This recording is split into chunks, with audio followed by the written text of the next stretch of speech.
आप पाकिस्तान पर अटैक क्यों नहीं करते? करिए खत्म, पाकिस्तान के 20 टुकड़े करिए। इंदिरा गांधी जी ने किया था, पाकिस्तान के 2 टुकड़े कर दिए थे। लाइए ना हिम्मत ऐसी, उठाइए इंदिरा गांधी जैसा कदम। पूरा देश आपके साथ में खड़ा हुआ है, कोई क्या दिक्कत की बात है? कोई दिक्कत है क्या? कमजोर है क्या पाकिस्तान से? हम कमजोर है क्या? क्यों नहीं करते उसको? आप चुनाव प्रचार में जाकर के कह रहे हो कि हम ये कर देंगे, वो कर देंगे। करिए ना, हम तो करेंगे, करिए। हमारी डिमांड ये है कि आप करिए। अब अगर आप हिंदू मुस्लिम में देश को बांटोगे, देश को तोड़ने की काम कर रहे हो, तो जो लोग हिंदू मुस्लिम में बांट रहे हैं उनमें और उन आतंकवादियों में कोई फर्क नहीं मानता। मुंह तोड़ जवाब पाकिस्तान को दिया है, पाकिस्तान को नेस्त नाबूद कर दीजिए। पूरा देश आपके साथ में खड़ा हुआ है। कब तक हम अपने जिगर पे, अपने दिल पर ये जख्म सहते रहेंगे कि आए दिन आतंकवादी घटना है, आए दिन इंसानियत का कत्ल। जो भी देश को तोड़ने की बात करता है वो भी आतंकवादी है। निशिकांत दुबे एक आतंकवादी है। निशिकांत दुबे में उन आतंकवादियों मुझे कोई फर्क नजर नहीं आता। ये जो भी किसी को अपना बयान ऐसा देता है कि देश टूटे, वो आतंकवाद की श्रेणी में ही आता है।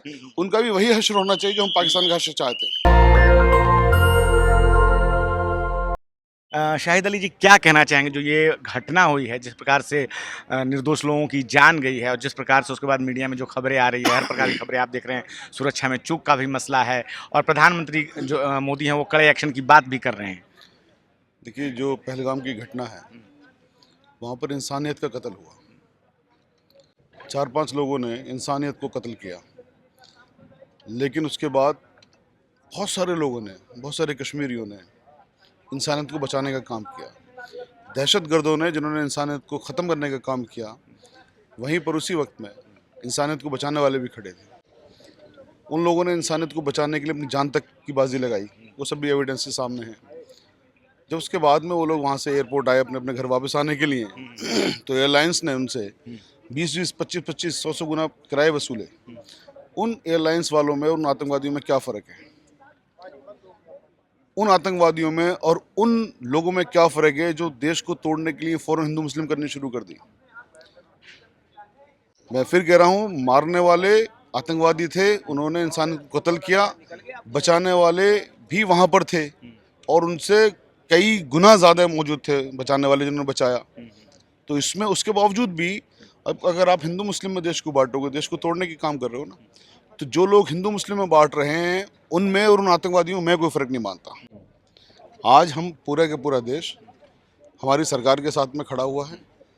हमारी ख्वाहिश ये है, हमारी डिमांड ये है कि मुंह तोड़ जवाब पाकिस्तान को दिया है, पाकिस्तान को नेस्त नाबूद कर दीजिए। पूरा देश आपके साथ में खड़ा हुआ है, क्योंकि कब तक हम अपने जिगर पे, अपने दिल पर ये जख्म सहते रहेंगे कि आए दिन आतंकवादी घटना है, आए दिन इंसानियत का कत्ल। पूरा देश खड़ा है। साथ साथ हमारी डिमांड ये है कि जो शहीद हुए हैं उनके परिवारों को 10-10 करोड़ रुपया दिया जाए। जो लोग घायल हैं उनके लिए हम कामना करते हैं जल्दी सही हो जाए और उनको कम से कम 1 करोड़ रुपया उनको दिया निशिकांत जाए। दुबे ने एक ट्वीट किया है कि कलमा पढ़ना सीख रहा हूँ, उस पर क्या कहेंगे? निशिकांत दुबे एक आतंकवादी है। उसमें निशिकांत दुबे में उन आतंकवादियों में मुझे कोई फर्क नजर नहीं आता। सांसद है भाजपा के, आप अपनी भाषा। सांसद तो और भी बहुत सारे आतंकवादी सांसद बने हैं। अभी एक आतंकवादी के खिलाफ भारत की सरकार ने खुद ये मांगा कि उसको सजाए मौत दी जाए। तो कोई अगर आतंकवादी सांसद बन गया है तो उसके लिए भी कानून के अंदर इलाज है। देखिए, मैंने कहा, जो भी देश को तोड़ने की बात करता है वो भी आतंकवादी है। तो ये जो भी किसी को अपना बयान ऐसा देता है कि देश टूटे, वो आतंकवाद की श्रेणी में ही आता है। उनका भी वही हश्र होना चाहिए जो हम पाकिस्तान का हश्र चाहते हैं, यानी बुरा हाल उनका, प्रधानमंत्री बिल्कुल मोदी बर्बादी। तुरंत लौटे जो है अपने सऊदीया के दौरे से और सीधे बिहार के मधुबनी पहुंचे और कड़े एक्शन की बात की उन्होंने। नहीं, उन्होंने बिहार में चुनाव प्रचार जाके किया। कड़े एक्शन की बात तो प्रधानमंत्री जी को प्रचार में थोड़ी ना करनी है, उन्हें तो ऑर्डर पास करना है। भाई, वो तो प्रधानमंत्री जी है ना, ऑर्डर पास करना है। तो बिहार आपने ऑर्डर पास करने के लिए आप बिहार के चुनाव प्रचार में करने जा रहे हो, तो ये बात अपने आप में समझ में नहीं आती। लेकिन चूंकि देश हमारा पॉलिटिक्स से भी चलता है तो अपनी पॉलिटिक्स कर रहे हैं, मगर इन चीजों में कम से कम सियासत नहीं होनी बिहार से चाहिए। अगर उन्होंने घोषणा की तो समस्या क्या आ जाती है? नहीं, बिहार से घोषणा में समस्या नहीं आ जाती। उनको घोषणा करने की जरूरत नहीं है, उनको तो एक्शन लेने की जरूरत है। तो प्रधानमंत्री जी है ना। भाई, हम लोग हैं, हम लोग डिमांड कर रहे हैं। जैसे हम लोग जंतर मंतर पे कैंडल मार्च निकाल रहे हैं, डिमांड कर रहे हैं, तमाम चीज़ें कर रहे हैं। ये काम तो हम लोगों के हैं ना, ये काम तो अपोजिशन के हैं कि वो डिमांड करें, भाषण दें, ठीक है, लोगों को मोबिलाइज करें। जिसके हाथ में पावर है, समझौता रद्द कर दिया गया, लगातार खबरें आ रही हैं। पावर है, वो पावर होने के बावजूद भी भाषण देंगे जब देश के में इंसानियत का कत्ल हुआ हो, आतंकवादियों ने किया हो। ये बात हमारी समझ में नहीं आती। नहीं, वीजा रद्द कर दिए गए जो आए हुए हैं। सिंधु घाटी की बात है, वो रद्द नहीं किया गया है, उसको सस्पेंड किया गया है। इसमें फर्क है रद्द करने में, सस्पेंड करने में। ये तो सब चीजें हैं कि आपने ये हाथी के दांत खाने को और दिखाने को, वीजा रद्द करना अच्छी बात है, आप खत्म करिए ना। आप पाकिस्तान पर अटैक क्यों नहीं करते? करिए खत्म, पाकिस्तान के 20 टुकड़े करिए। इंदिरा गांधी जी ने किया था, पाकिस्तान के 2 टुकड़े कर दिए थे। लाइए ना हिम्मत ऐसी, उठाइए इंदिरा गांधी जैसा कदम, पूरा देश आपके साथ में खड़ा हुआ है। कोई क्या दिक्कत की बात है? कोई दिक्कत है क्या? कमजोर हैं क्या पाकिस्तान से? हम कमजोर हैं क्या? क्यों नहीं करते उसको? आप चुनाव प्रचार में जाकर के कह रहे हो कि हम ये कर देंगे वो कर देंगे, करिए ना, हम तो करेंगे, करिए। हमारी डिमांड ये है कि आप करिए, बातें मत करिए, करिए। तो हमने सुना किस प्रकार से लोग जो है बड़े एक्शन की बात कर रहे हैं। जिस प्रकार से इंदिरा गांधी ने पाकिस्तान के 2 टुकड़े कर दिए थे, डोमा परिसंघ के सदस्य हैं शाहिद अली साहब, और सीधे सीधे कह रहे हैं कि पाकिस्तान के और टुकड़े करने चाहिए। प्रधानमंत्री मोदी के साथ पूरा विपक्ष जो है एक साथ खड़ा है, और सिर्फ सिंधु जल समझौता रद्द करने से कुछ नहीं होगा। पाकिस्तान पे कड़ी कार्रवाई और सीधे सीधे वो अटैक की बात करते हैं, और भी बहुत सारी बातें है कि अगर चूक हो गई तो अभी तक भी कोई रेजिग्नेशन होम मिनिस्टर साहब का, प्राइम मिनिस्टर साहब का क्यों नहीं आया? इन सवालों के पूछते हुए हम साथ में खड़े हैं कि इन सवालों के जवाब तो हम बाद में भी ले लेंगे। आज जरूरत है यहाँ पर कि पाकिस्तान को नेस्तो नाबूद करने के लिए हमें कदम उठाना चाहिए, पाकिस्तान को ख़त्म करने के लिए कदम उठाना चाहिए। कब तक हम अपने दिल पर ये घाव सहते रहेंगे? कब तक हमारे दिल पे ये नाश्तर चुभोते रहेंगे? ये गोलियां हमें मारते रहेंगे, हमारे निर्दोषों को मारते रहेंगे।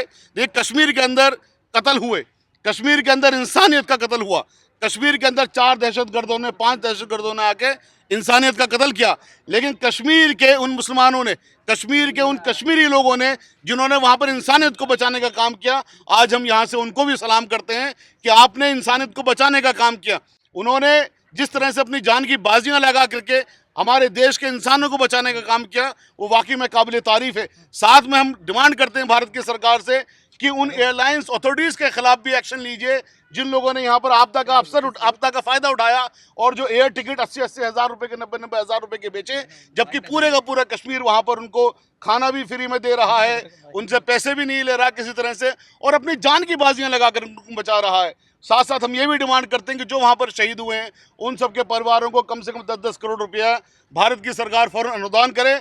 और हम तमाम देशवासियों से भी अपील करते हैं कि आपसे जो भी संभव मदद हो सके उन परिवारों की, उनकी ज़रूर मदद करिए, चाहे वो कश्मीर के लोग मरे हैं इस आतंकवादी हमले में, या हमारे यहाँ के और किसी प्रदेश के लोग मरे हैं, वो तमाम लोग हमारे ही लोग हैं।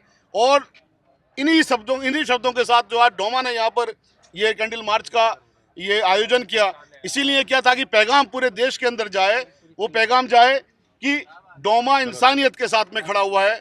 डॉक्टर उदित राज जी जो इसके नेशनल प्रेसिडेंट हैं, वो भी यहाँ पर तशरीफ ला चुके हैं, वो आगे हैं। मुर्दाबाद मुर्दाबाद मुर्दाबाद आतंकवाद मुर्दाबाद मुर्दाबाद। ये बिल्कुल सही है, हिंदू धर्म पूछ करके मारा गया है, ये बात तो सही है। आतंकवादी तो चाहते ही हैं, पाकिस्तान तो चाहता ही यही है कि भारत के अंदर हिंदू मुसलमान हो। लेकिन पहलगाम के जो मुस्लिम साथी थे, कश्मीरी थे, उन्होंने मिसाल भी पेश किया। वो एक शहीद हसन अपनी जान गंवा गया और बचाते हुए सब लोगों ने अपने घरों में रखा, और जब कहा कि हिंदू और मुसलमान अलग हो जाए तो मुस्लिम अलग नहीं हुए और अंत सबको मार दिया गया। ये ऐसी भी मिसालें हैं। तो बात यह है कि सरकार कोई निर्णायक कदम उठाए, जैसे 1971 में, 65 में, ताकि पाकिस्तान भविष्य में ऐसा न करे। दलित ओबीसी माइनॉरिटी की तरफ से आज हम यहाँ पर कैंडल मार्च निकाले हैं, और जो पहलगाम में शहीद हुए हैं उनको हम श्रद्धांजलि प्रकट किए। छत्तीसगढ़ के बीजेपी ट्विटर हैंडल से एक पोस्ट शेयर किया गया और ये लिखा गया कि जात नहीं धर्म पूछा गया। देखिए ऐसा है, उन्होंने जाति नहीं धर्म पूछा, लेकिन ये जो बीजेपी धर्म जाति पूछती है। अब जाति के आधार पर भी तो उत्तर प्रदेश में घटनाएं हो रही हैं, यहाँ जाति पूछा जाता है। तो जो ये कह रहे हैं कि धर्म जाति नहीं धर्म पूछा गया, तो वो काम ये नहीं करते तो बाकी काम ये करते हैं, ये जाति ही पूछते हैं। तो हमारे साथ अभी डोमा परिसंघ के अध्यक्ष उदित राज, और जिस प्रकार से इस घटना को लेकर सरकार से सभी लोग मांग कर रहे हैं कि बड़ी कार्रवाई होनी चाहिए, और सरकार ने बड़ी कार्रवाई की भी है, लेकिन इससे भी कड़े एक्शन लेने की बात की जा रही है। मैं रंजय कुमार, कैमरामैन आशीष के साथ, नेशनल दस्तक। धन्यवाद। नेशनल दस्तक की आपसे गुजारिश है कि अगर इसको बचाना चाहते हैं तो नेशनल दस्तक को सब्सक्राइब करने के लिए रेड कलर के सब्सक्राइब बटन को दबाएं, फिर बेल आइकन की घंटी दबाएं। नेशनल दस्तक को बचाने के लिए बहुत जरूरी है कि हर खबर को शेयर करें, लाइक करें, कमेंट जरूर करें।